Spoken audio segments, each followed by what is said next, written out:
give the floor to you. Thank you, Paul.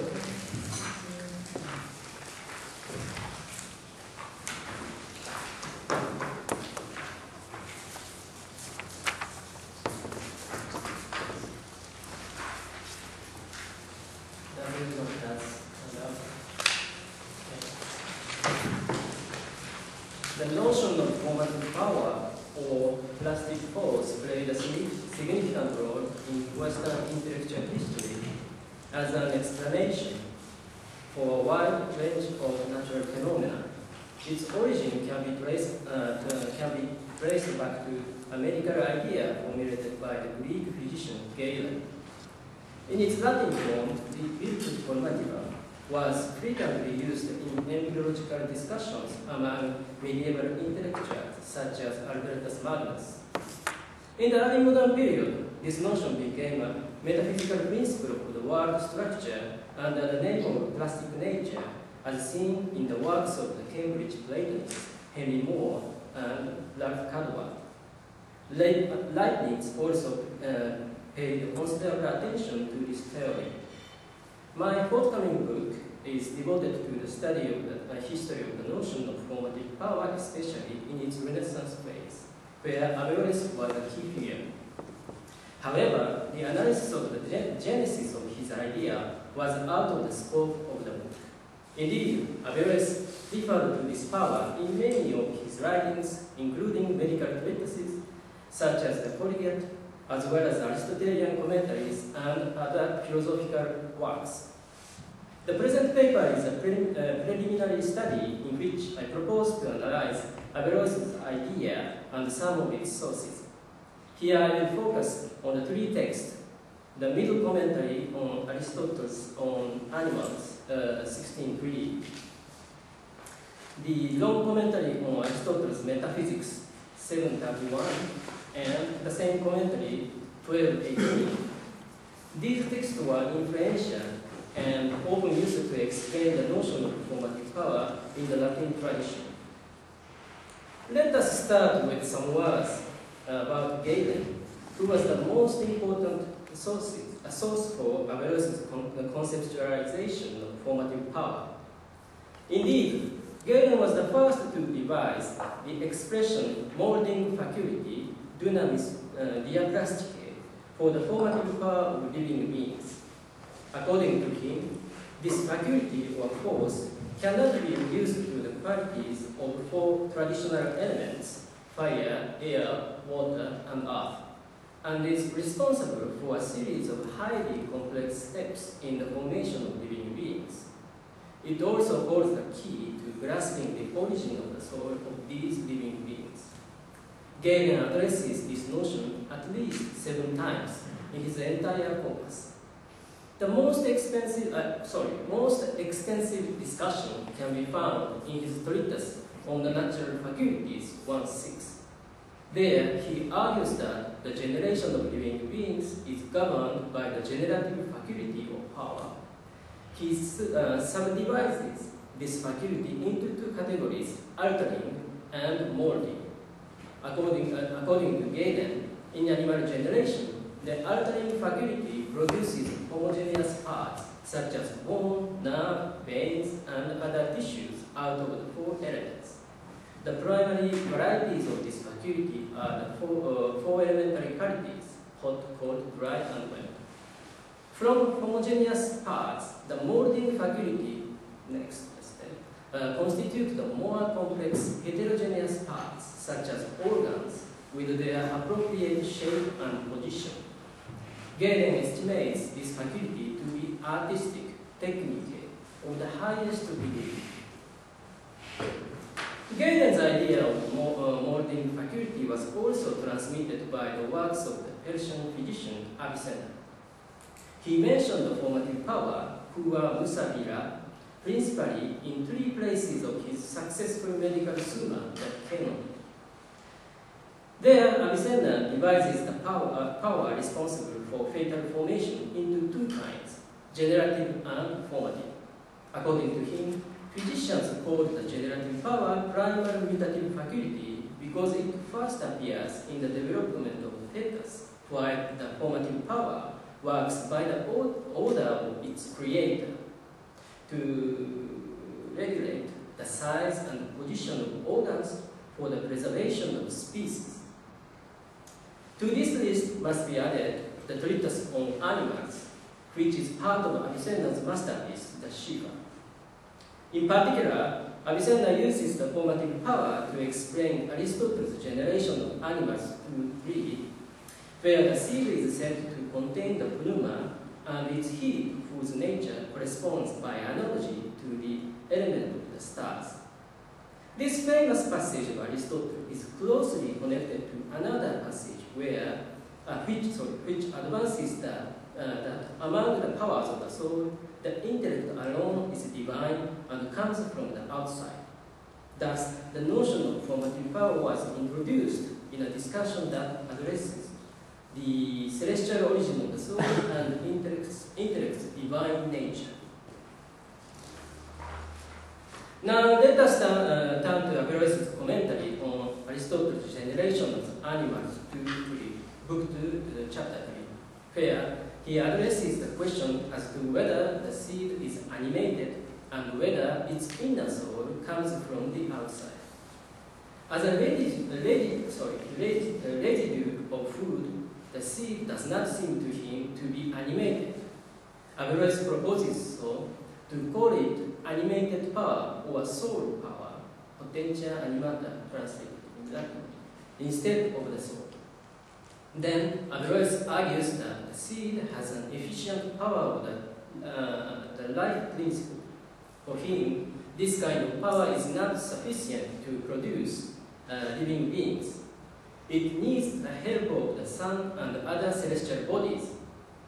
He also denies that this power is a substance separated from matter, since the separated substance acts by itself without the help of a corporeal instrument. It is here that Averroes introduces the notion of formative power under the authority of Galen. I quote quotation 1. Surely Galen calls this power formative. It is not the nutritive soul, as has been imagined by Avicenna, nor is the separated intellect, as implied in the Avempace's treatise on the soul. Still, this power is related to the soul. Aristotle named this power when he said that a certain animated power is inserted into the elements. End quote. Averroes apparently disagrees with this mysterious Avempace, who advanced the intervention of the intellect as intellect separated from matter. Some lines later, Avempace is invoked again. I quote quotation 2. Certain philosophers estimate that principle or power which resides in the seed and which gives and produces the soul is separated from matter, since the seed itself does not have the soul. Moreover, it is unlikely that the soul produces another soul similar to itself, just as heat produces similar heat. This is the view of Abacar ibn al-Zaid. In that text, he suggests that it was also the opinion of Aristotle himself. He adds that Aristotle called this power intellect. End quote. Indeed, this Abacar must be the philosopher who was known in the West under the name of Avempace. In his treatise on the soul, Avempace distinguished the nutritive faculty from the reproductive faculty. The former is material and is contained in the body, while the latter, so the reproductive faculty, does not reside in the body and is called intellect in actuality. Averroes criticizes Avempace's view by comparing it to the Platonic doctrine of ideas. According to him, if a form separated from matter produces another form in matter, this means that something is produced from nothing, and that the form does not require matter as its subject. This contradicts Aristotle's definition of generation as the production of a being composed of form and matter. For Averroes, generation is a process where the form in potentiality residing in matter is brought into actuality by the agent that alters matter. On the basis of analogy between art and nature, Averroes argues, quotation 3, indeed, this animated power resembles art and is contained in a kind of celestial nature. By necessity, that which produces this power is separated or immaterial, because it seems to act in something else without the help of a corporeal instrument. It has already been shown in the book on the soul that an entity of this kind is called intellect. But another separated mover seems to be required, standing beyond the mover which is mentioned in the second book of the physics and preceding it by nature. End quote. Instead of identifying the animated power with the intellect like Avempace, Averroes posits a higher cause of this power, which is in turn identified with the intellect. Here he has in mind the doctrine of the cosmic active intellect, which was involved among Arabic philosophers from Al-Farabi onward. Averroes does not give his judgment pro or contra regarding this doctrine here. After this passage, Averroes turns to the question which he estimates the most difficult. Invoking Galen, he addresses the composition of the seed. Recognizing two parts in the seed, aerial and watery, he concludes that only the aerial part is the instrument of the formative power, which precedes it as its mover.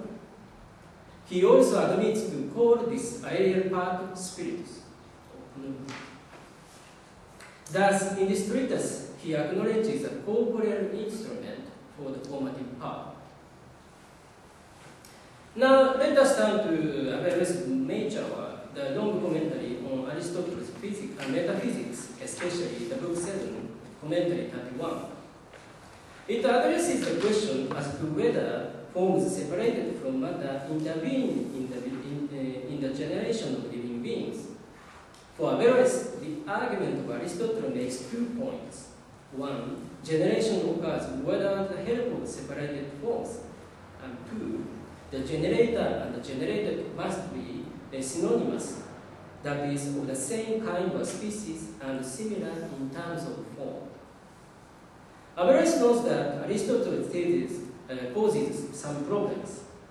The most difficult one is the phenomenon called spontaneous generation, whereby plants and animals are born without a seed coming from the parent of the same species. If the substantial form of these living beings are superimposed on forms derived from elements and their qualities, another external agent must produce these substantial forms. This often leads to the idea that there is an immaterial agent of the separated forms which produces the material forms of these living beings. Averroes argues that the recent Aristotelians professed this kind of doctrine by calling the separated agent active intellect. That is why Avicenna believed that all forms emanate from this cosmic intellect by calling it giver of forms. For Averroes, this solution, close to the doctrine of Plato, contradicts Aristotle's teaching. Then Averroes reaffirms the basic position of Aristotle, according to which material substantial forms of the same species are produced by other material forms. That is, the seed provides the form of a living being, and the origin of this form is the generator or parent of the seed itself. Averroes says that in spontaneous generation, celestial bodies confer that which plays the role of the seed and its powers. For him, these seminal powers are of a natural and divine origin, and produce other similar powers in the same manner as art produces its products. Relying on this analogy between natural generation and artificial production, he says, quotation 4, that is why Aristotle argues in his treatise on animals that these powers are similar to the intellect. They are compared to the intellect because they act without a corporeal instrument. That is why these generative powers, called formative by physicians, differ from the other natural powers residing in the bodies of living beings. These natural powers do not act by the action of the practical intellect, but through determined instruments and particular organs. This is not the case for the formative power. Therefore, Galen wondered whether this power is a creator or not. In general, this power acts only through heat residing in the seed. It does not lie there as a form like the soul in the innate heat of living beings, but like the soul in celestial bodies. End quote. Averroes points out the similarity between the intellect and the formative power, since they both act without a specific corporeal instrument. So there is a contradiction comparing with the first text. The formative power is natural yet divine, and it differs from other natural powers in the bodies of living beings. What is important is that the formative power stands somewhere between the natural powers of living beings and the intellect. That is why Averroes adds that the formative power operates through heat residing in the seed. Heat is an active quality which is something between corporeal and incorporeal. What is more significant is Averroes' explanation of the way this power exists. The formative power cannot be regarded as the form or the soul which is carried by living beings' innate heat, but it must be compared to the soul of celestial bodies. For Averroes, the celestial soul is different from the souls of other celestial beings because it does not have matter as a substrate for the construction of a hieromorphic composite of form and matter. For this reason, celestial bodies are not subject to generation and corruption, but are non-transient and eternal. The formative power resembles the intellect because, like the celestial soul, it has no matter as a substrate.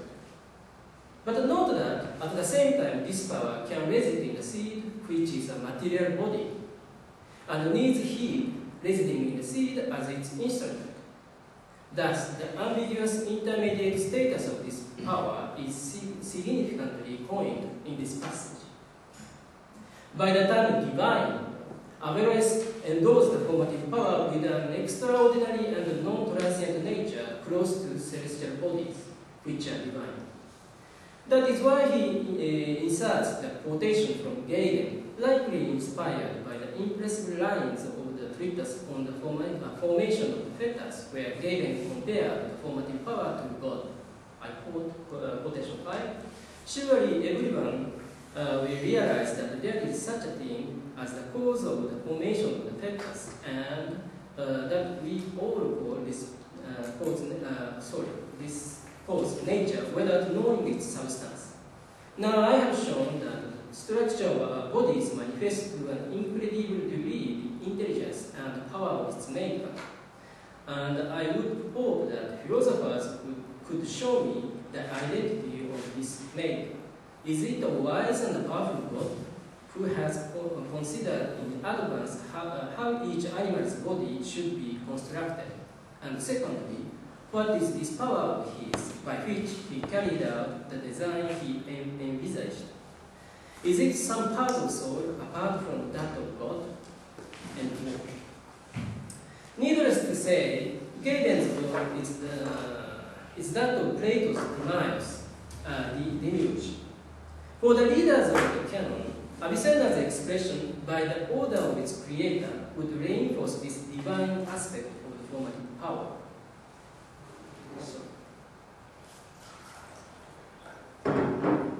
In any event, Averroes continues his discussion by stressing the idea that the things generated are things informed.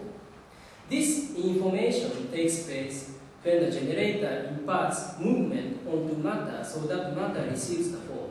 According to Averroes, what puts matter into motion must be a body having an active quality or substantial power which acts through a body endowed with this active quality. Here seems to be a key to understanding the real nature of the formative power. On the basis of this discussion, Averroes returns to refute the doctrine of the active intellect advanced by the recent Aristotelians. For him, their error results from the appeal to Platonism, which he estimates to be akin to the doctrines of Muslim theologians, especially on 2 points. The creator of everything is one, and one creature does not depend on the other. Averroes concludes, I quote quotation 6, indeed, if there exists an incorporeal agent, it can put matter into action only by the help of another body which does not undergo any alteration like celestial bodies. That is why the separated intellect cannot produce a material form. End quote. It is true, argues Averroes, that Aristotle is led to posit the active intellect for the generation of intellectual power, since these powers are separated from matter. But the separated agent is not necessary in the generation of material forms. Another important resources for understanding Averroes' conception of formative power can be found in the book 12, the commentary 18, from the same long commentary on metaphysics. This piece is designed to refute the Platonic doctrine of the ideas and to explain why the human being is begotten by human being. Although Averroes does not refer to the formative power itself, his discussion is intimately related to this power, as is witnessed in medieval and early modern Aristotelians who naturally linked two pieces 731 and 1218 with each other.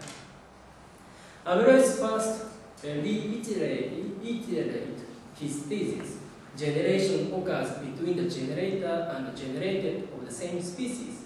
That is to say, a particular being reproduces another particular being.